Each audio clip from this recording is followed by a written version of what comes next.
Io sono il CEO di IEM e in questa presentazione vi farò vedere alcune applicazioni che abbiamo fatto nel campo della demand side flexibility, in particolare uno strumento per andare ad ottimizzare alcuni di questi servizi. Come vedremo noi siamo un technology provider, uno dei componenti di cui parlava prima Michael, quindi lavoriamo sostanzialmente sia per la parte per gli aggregatori, fornendo loro soluzioni per andare ad aggregare la domanda e poi venderla nei vari mercati, e diciamo così, operiamo anche a volte con gli operatori di rete a livello aggregato, appunto per verificare l'impatto delle rinnovabili sulla rete. In particolare l'esempio che vi farò vedere è alcune attività in una delle aree colorate di leggero, diciamo, nell'est Europa, quindi un nuovo mercato macro che si è aperto qualche mese fa. Poche parole su chi siamo e cosa facciamo. IEM nasce circa una decina di anni fa, siamo un'azienda che opera a livello di servizio, ovviamente, con sedi in 20 paesi del mondo, e sostanzialmente gestiamo impianti principalmente rinnovabili in 20 nazioni di tipo solare, eolico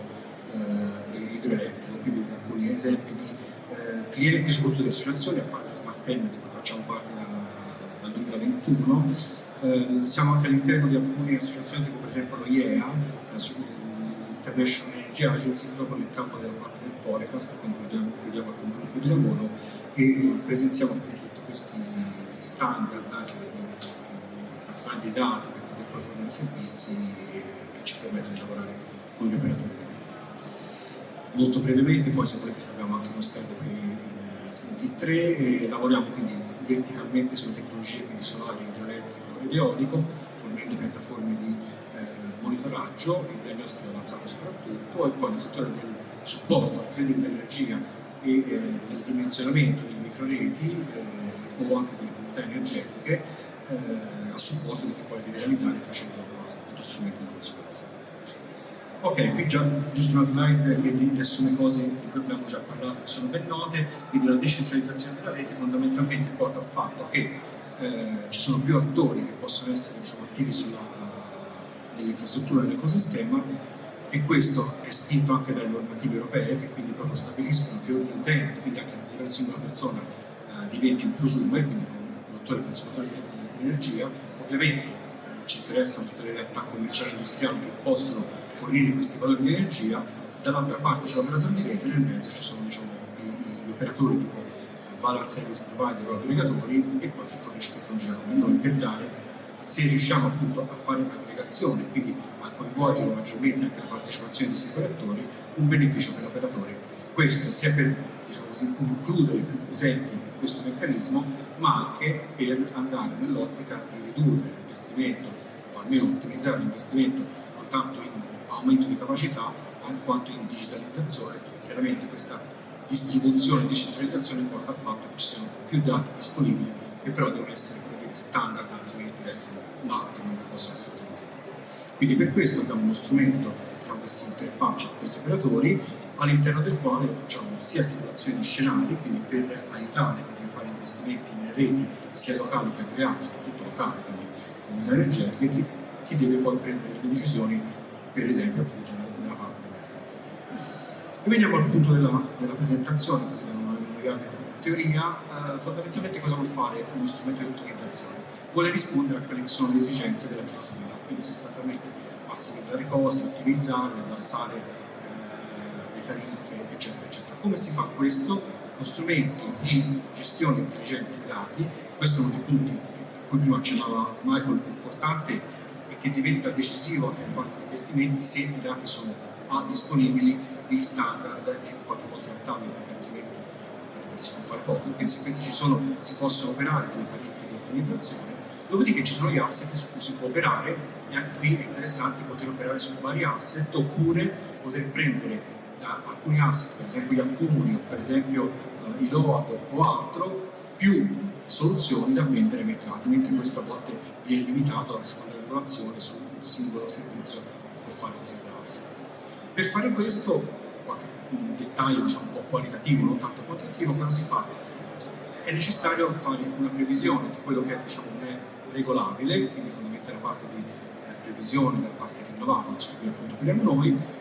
previsione di quello che in qualche modo è regolabile, quindi il carico però in qualche modo anche non regolabile, e andare a vedere quanto di questo è gestibile, e ora vedremo un esempio, e mettono insieme algoritmo, diciamo così, multiscenario, per poi dare all'operatore in campo la possibilità di decidere dove andare a agire. E quindi qui ho messo un po' di, diciamo, di aspetti qualitativi. Cosa facciamo noi? Appunto, prendiamo in pace queste informazioni per permetterle all'utilizzatore, quindi generazione, diciamo, non rinnovabile, forecast del prezzo, che può essere anche una previsione a livello qualitativo, non decisamente quantitativo, perché alla fine questo può influire su scelte, per esempio, di accumulo in batteria, di vendita in rete, di gestione dei carichi. Ovviamente programmi che esistono già del carico o previsioni, appunto algoritmi di ottimizzazione che poi vanno a gestire asset della rete. Prima di fare un esempio dove l'abbiamo applicato, questo chiaramente noi lo applichiamo anche in altri mercati. Attualmente questa slide l'ho messa già come riferimento, poi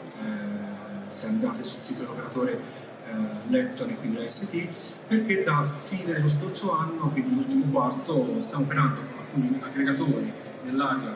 baltica, quindi Lituania, Lettonia e Estonia, perché questi paesi hanno cominciato un processo, diciamo così, di distacco dal mercato russo, che si è concretizzato praticamente a inizio febbraio di quest'anno, accelerato ovviamente la crisi russo-ucraina, ma in realtà era già in atto prima di questa, e qui si sta creando un mercato che è interessante perché fondamentalmente è molto dinamico, è piccolo, quindi non ci sono grossi numeri, però al tempo stesso è facile anche fare degli esperimenti, delle prove, e quindi noi lavoriamo con aziende che si stanno accreditando presso ST e abbiamo fatto già degli esercizi, diciamo, per vedere quanto può essere il beneficio in termini sicuramente, diciamo, di riduzione percentuale, che poi a seconda di come verrà regolato il mercato portano con sé dei valori anche economici. Quindi questa slide è giusto per fare un po' la storia di dove stiamo andando a operare. Questo è un esempio molto semplice, però abbastanza significativo, dove sostanzialmente con un carico piccolo, quindi con un impianto piccolo commerciale, circa 20 kW, con una batteria anche questa piccola, quindi 20 kWh, vuol dire sostanzialmente non equivalente, e considerando una flessibilità del carico di 5, quindi fondamentalmente un quarto,